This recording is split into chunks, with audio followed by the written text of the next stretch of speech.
विगत 9 दिनों से लगातार कोयलांचल की केंदुआडीह जहरीली गैस के रिसाव कार्बन मोनोऑक्साइड के रिसाव से जूझ रही है। आज सीएमपीडीआई की टीम रांची से पहुंची केंदुआडीह और तापमान का ड्रोन कैमरा से किया जांच। अब ये सवाल बड़ी बन गई है कि आखिर कब तक इस कोयलांचल की नई बीमारी का हो पाएगा इलाज, या लोगों को मजबूरन छोड़ना पड़ेगा अपना घर।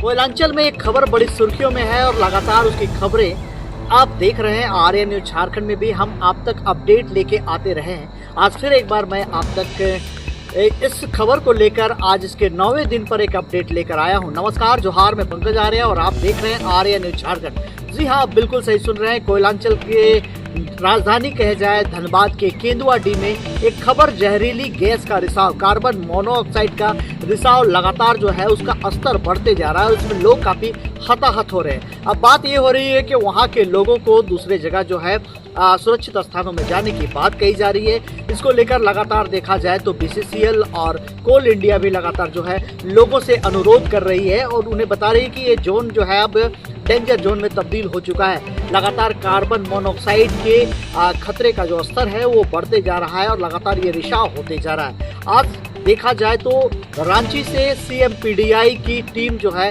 मेजरमेंट के लिए केंदुआडीह इलाके में गई, जो प्रभावित इलाका है, जो इस जहरीली गैस के जद में आ चुका है, उस एरिया में जाके मेजरमेंट की है। सीएमपीडीआई की बात करें तो ये central mining planning and design institute है जो कि रांची में है और इसके जो है कर्मी वहां पे पहुंचे, पदाधिकारी पहुंचे और आज मेजरमेंट किए। बताया जा रहा है कि वहां पर तापमान जो है 22 डिग्री के आसपास है, जो कि इस ठंड के मौसम में बहुत अधिक है। बताया ये भी जा रहा है कि शायद तापमान के अधिक होने की वजह से गैस का लगातार रिसाव हो रहा है, ये कारण हो सकता है। लेकिन फिलहाल जो है ये मेजरमेंट करने गई जो टीम थी, उनका कहना है कि ये पूरी रिपोर्ट जो है, जांच रिपोर्ट जो है वो 15 दिनों के बाद, एक पखवाड़े के बाद आएगी। अब ये बड़ा देखना दिलचस्प होगा कि आखिर उस इलाके में जो लोग हैं, जो उस इलाके का में इस वक्त रह रहे हैं और इस प्रभावित इलाके में गैस के रिसाव जो हो रहा है उसके प्रभाव में आ चुके हैं, वो क्या करते हैं। हालांकि लगातार जो है अधिकारी कहते आ रहे हैं, बीसीसीएल की टीम ये कह रही है कि इस क्षेत्र को छोड़कर कहीं सुरक्षित स्थान में चला जाए, तो वहाँ पे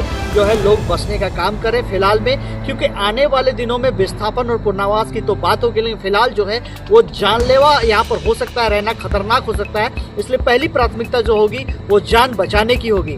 कई लोगों का कहना है कि कहीं विस्थापन करने की एक प्लानिंग तो नहीं है, ये भी बात सामने आ रही है। लेकिन फिलहाल देखा जाए तो जिस तरह से वहाँ से गैस का रिसाव है, वाकई ये जानलेवा है। 2 महिलाओं की मृत्यु भी हो चुकी है, उसके साथ ही साथ कई लोग, इसके दर्जनों लोग जो हैं इसके जद में आए हैं, प्रभावित हुए हैं। एक तोता की भी मृत्यु हो गई थी जो पालतू चिड़िया थी, उसके बारे में भी पहली बार हमने खबर में आपको दिखाया था कि किस तरह से तोता की मृत्यु गैस से, जहरीली गैस कार्बन मोनोऑक्साइड के ग्रहण करने से वो हो गई थी। तो ये खतरा वाकई में बड़ा है यहाँ पर।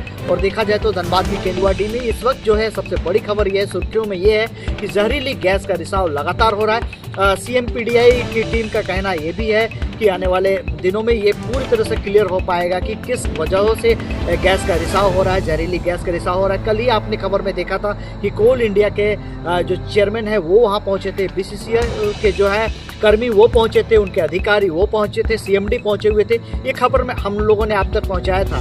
फिलहाल जो है केंदुआडीह का ये हालत अभी जो है जहरीली गैस कार्बन मोनोऑक्साइड की वजह से बहुत खतरनाक स्तर पर चला गया है। लगातार आप देखते रहिए आर्य न्यूज झारखंड में जहरीली गैस कार्बन मोनोऑक्साइड को लेकर आप तक हम खबर पहुंचा रहे हैं, तमाम अपडेट पहुंचा रहे हैं। उन्हें तमाम खबरों के लिए आप आर्य न्यूज झारखंड में, मैं पंकज आर्य आपको रिपोर्टिंग दे रहा हूँ। मैनेजर जोलगी सीएमपीडीआई HQ, ये मेरा टीम में है अशोक और ये है सुदीप हाजरा। हम लोग रांची से आए थे और हम लोगों को भेजा गया था। भेजने का पर्पज़ ये था कि हम लोगों को यहाँ पर ड्रोन सर्वे करके पता ये करना था कि यहाँ पे जो गैस लीक है हो रहा है उसका क्या कारण है। तो ड्रोन सर्वे करने से ये पता चलता है कि किसी जगह पर टेम्परेचर एकदम से बढ़ जाता है, तो वहाँ पे हम लोग उसी पॉइंट को जा सकते हैं, क्योंकि इतने बड़े एरिया में मैनुअली जाना संभव नहीं है। तो ड्रोन से उसी जगह पे हम लोग डायरेक्ट पॉइंट करके जा सकते हैं कि यहाँ पे एकदम से टेम्परेचर बढ़ गया है तो क्यों बढ़ गया है। इससे अदर एजेंसीज को भी जांच करने में बहुत सुविधा होगी और ड्रोन इमेजेस और drone photogrammetry plus thermal sensors को यूज़ करके हम लोग इसको अध्ययन करेंगे। आज हम लोगों ने डेटा कलेक्ट किया है, जिसका रिपोर्ट 15 से 20 दिन में आएगा और हम लोग अपने एक्सपर्ट्स जो हमारे रांची में है वो लोग इस डेटा पर अध्ययन करेंगे। फिर वो BCCL को देंगे। BCCL आने के बाद फिर यहाँ पे आपको समक्ष ये रिपोर्ट को प्रस्तुत किया जाएगा। सर फिर भी क्या लगा अब तक? अभी तक तो एक्चुअली हम ही लोग को समझ में नहीं आ रहा है कि क्यों हो रहा है, क्योंकि अभी डेटा जो हम लोगों ने कलेक्ट किया है उसको हम लोगों ने अभी नहीं देखा है। वो डेटा तभी हम लोग देख पाएंगे लैब में जाके जब वो डेटा प्रोसेस होगा, क्योंकि वो रॉ फॉर्म में डेटा है। उस डेटा को जब तक हम प्रोसेस नहीं करेंगे तब तक हम लोगों को पता खुद नहीं चलेगा कि ये कहाँ पे ऐसा इश्यूज हो रहा है। अभी हम लोग खुद मैनुअली घूम के देख रहे हैं कि कितना टेम्परेचर कहाँ पे है, एकदम से टेम्परेचर क्यों बढ़ गया है। तो वही है कि किन कारणों से गैस मतलब रिसाव हो रहा है और इसको दूर करने का क्या उपाय है, ये हम लोग इस पर काम कर रहे हैं। ठीक है।